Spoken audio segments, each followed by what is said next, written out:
Welcome to Football Game Plan's FCS Kickoff, presented by the Connecticut School of Broadcasting. I'm Emory Hunt, the czar of the playbook. Mike McCarthy is the producer behind the boards. Week 5 in the FCS was an outstanding week of college football action, and we already know what to expect for Week 6, so I can't wait to break it down in this upcoming video.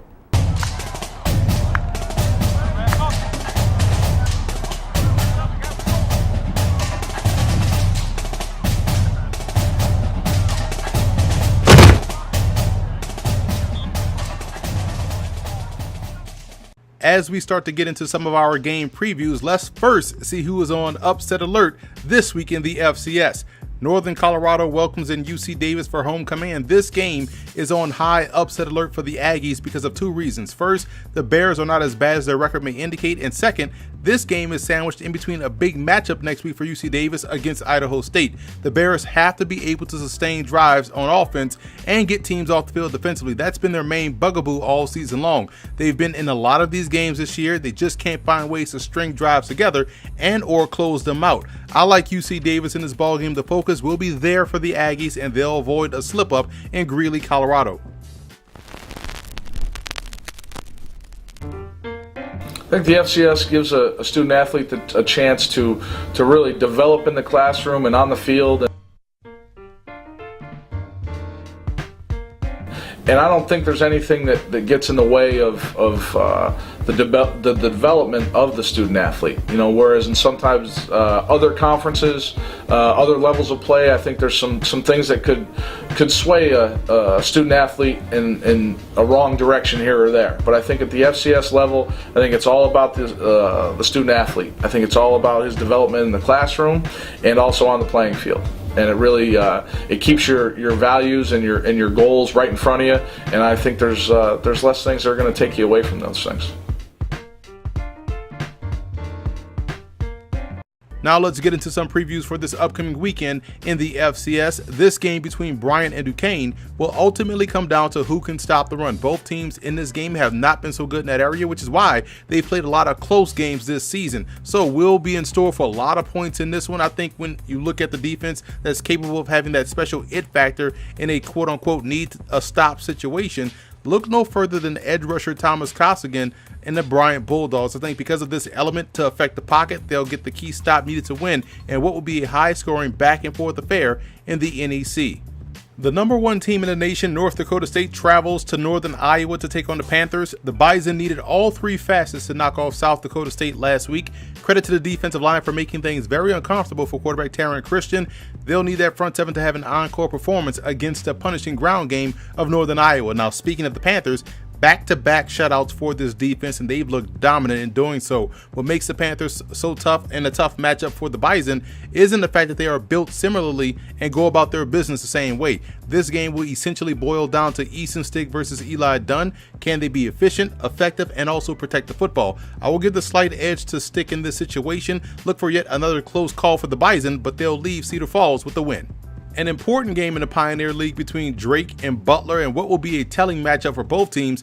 Butler's secondary is expected to get a real workout in this ball game, as the Drake Bulldogs don't really bother with their rushing attack. They use the run to allow receivers to catch their breaths, but all jokes aside, this may be the game where Drake tries to run the football because of how much Butler is giving up on the ground. For Butler, their best defense is their best offense, and it'll be up to the offensive line to be able to win those one-on-one battles consistently up front. I like Drake in this ballgame. Their passing attack is relentless, and it puts a lot of pressure on the opposing offense to keep the pace, something that I don't believe Butler is well equipped to do so at the moment.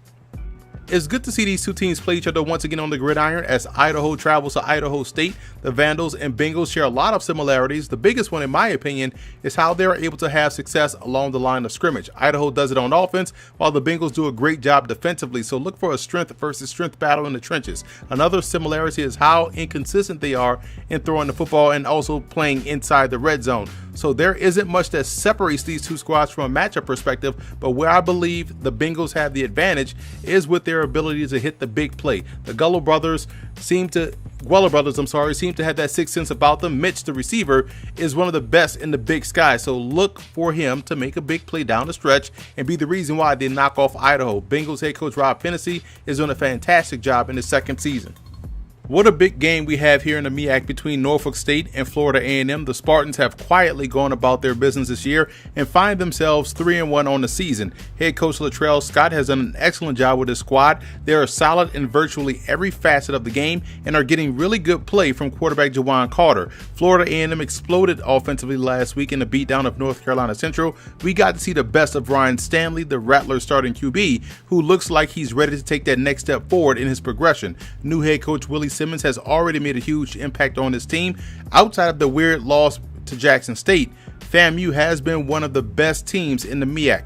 This week, I like Norfolk State to win. Edge rusher Nigel Chavis is one of the best defenders that no one talks about in the FCS and will make his mark early in this ball game. The Spartans play excellent third down defense and even better inside the red zone. Look for them to spoil homecoming of Florida A&M.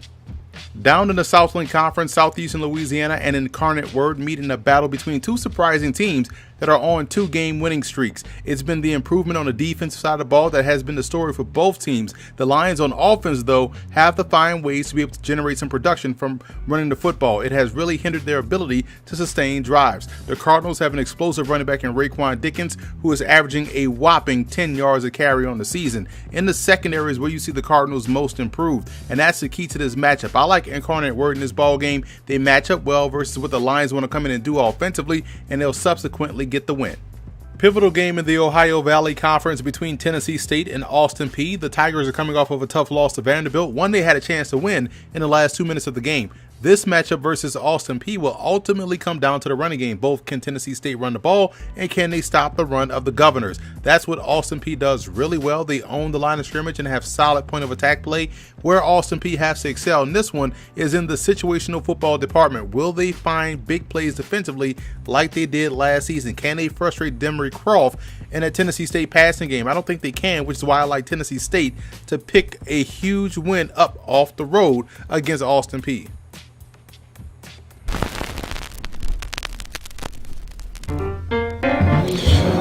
Man, it's that old thing, perseverance, consistency, hard work. My goal is to put the same work into, my businesses, my family that I put into football, and I've been running with that mantra since I got married back in '97, that if I'm going to have a successful marriage, I got to, the same hard work and same consistency and discipline I had on the football field, I got to put in my marriage and with my kids and with my businesses and all that. So it teaches you a lot, man. How to deal with your fellow man and not look at his color, but look at what he can do for the overall good of what you're trying to accomplish. So sports to me in general is just an incredible deal when you talk about football specifically, because of the closeness of guys. I just believe it's an amazing sport.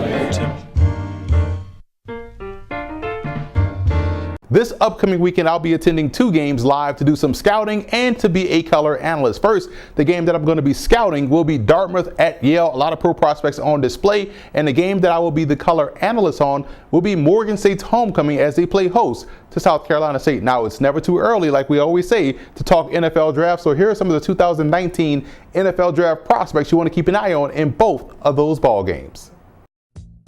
There is going to be some excellent pro talent on display in this ball game. The Ivy League is starting to just increase the pro talent level year after year. Offensive tackle Matt Caskey, linebacker Jack Trainer, wide receiver Drew Honeycutt are some of the best at their positions in the FCS. Running back Rashad Cooper is having a fantastic senior season out there on the field as both as a runner and also catching the ball out of the backfield. And outside linebacker edge rusher Jack Moen has the size and strength that the pro scouts look for at the position. Yale's J. Hunter Roman is an angular defensive end with a ton of athleticism, so I'm interested to see how he plays out there on Friday. And cornerback Marquise Peggs has been a stud since stepping foot on campus. Now, in the South Carolina State Morgan State game, the Bears offensive lineman Joshua Miles and linebacker Damari Whitaker are 2 of the senior standouts that have the scouts buzzing. Miles has the athleticism to play inside if need be, and Whitaker shows stellar sideline-to-sideline speed. South Carolina State's defensive back Corey Adams is a solid matchup defender with ball skills, and yet another offensive line prospect coming out of this program in Robbie Stevenson. So I'm excited to see these guys get out there and compete this upcoming weekend. And just a reminder, you can catch me on the Morgan State broadcast live Saturday at 1 p.m. Eastern Time on ESPN3 and the Watch ESPN app, or locally on the MEAC TV network, so check your local listings.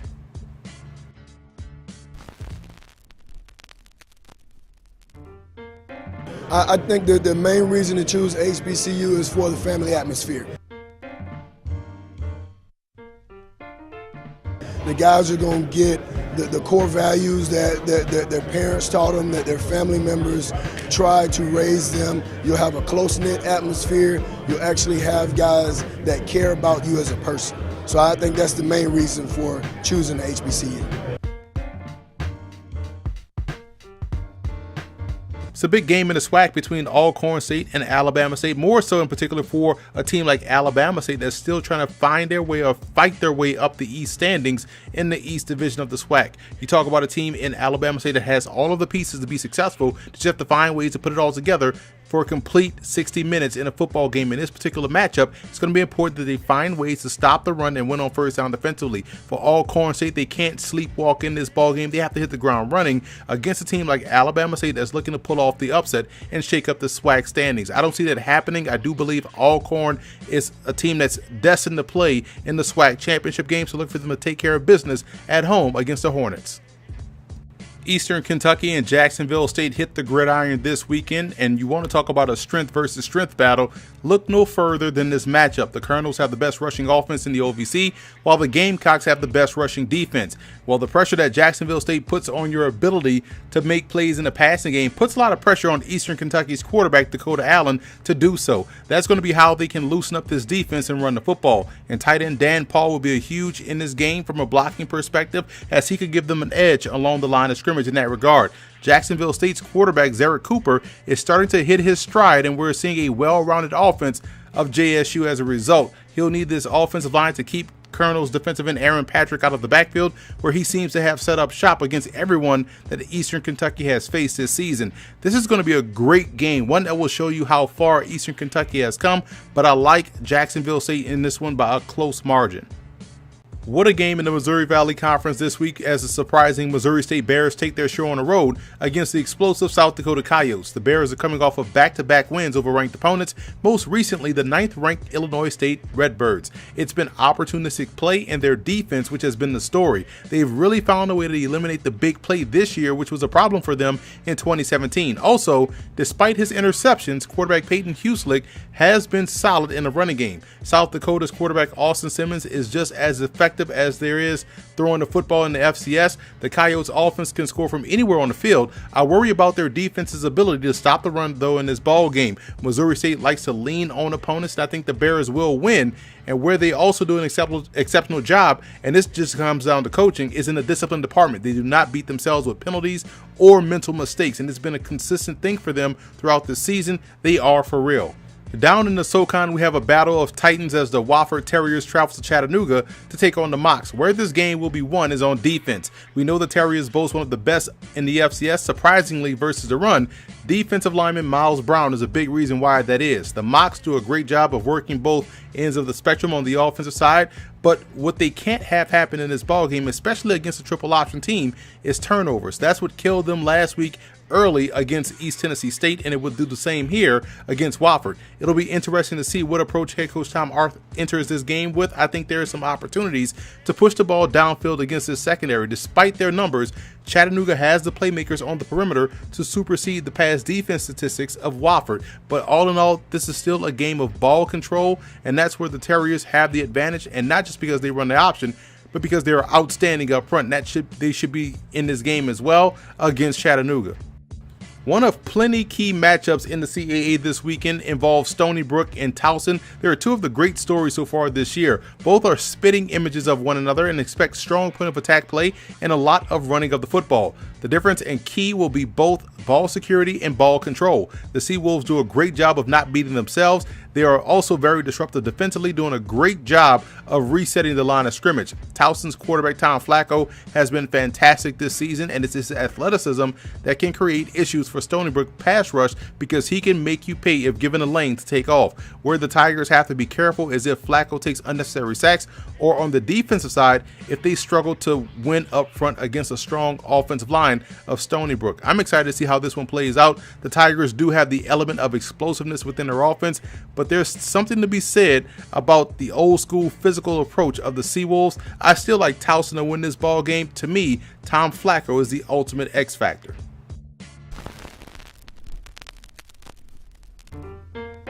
Well, the FCS creates so many opportunities for young men.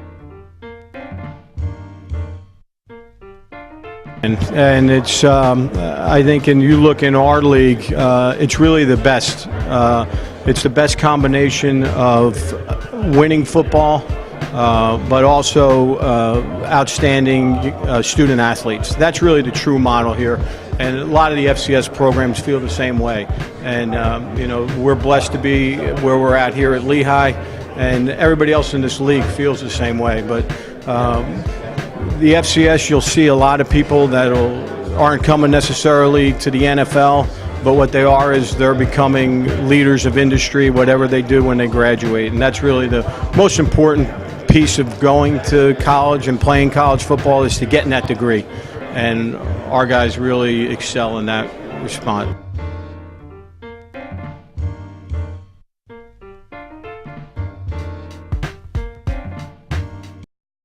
Now it's time for our Stats FCS Game of the Week preview between the 10th ranked Elon Phoenix and the 2nd ranked James Madison Dukes. Let's take a look at some coaching points in this ball game, starting with the Phoenix. It's about owning the football, and what I mean by that is taking care of it as if it's the most coveted thing on earth. Elon can't afford to have any turnovers in this ball game, number one, and number two, they can't have any quick 3-and-outs. It's about ball security and ball control. Second, on the defensive side of the ball, it's about staying active at the line of scrimmage. The Dukes want to get the quick passing game going, and there will be a lot of opportunities to get batted passes at the line of scrimmage, which could put JMU in disadvantageous situations. Also, they do a great job of moving their offensive line, so it's imperative that Elon stays active there as well and beat linemen to the spot to bottle up the running game. And Elon has to stay true to who they are. Dance with the person that you brought to the party. Don't try to get cute and overly creative on offense. Otherwise, you'll find yourself losing yourself. And also, that's how you waste possessions.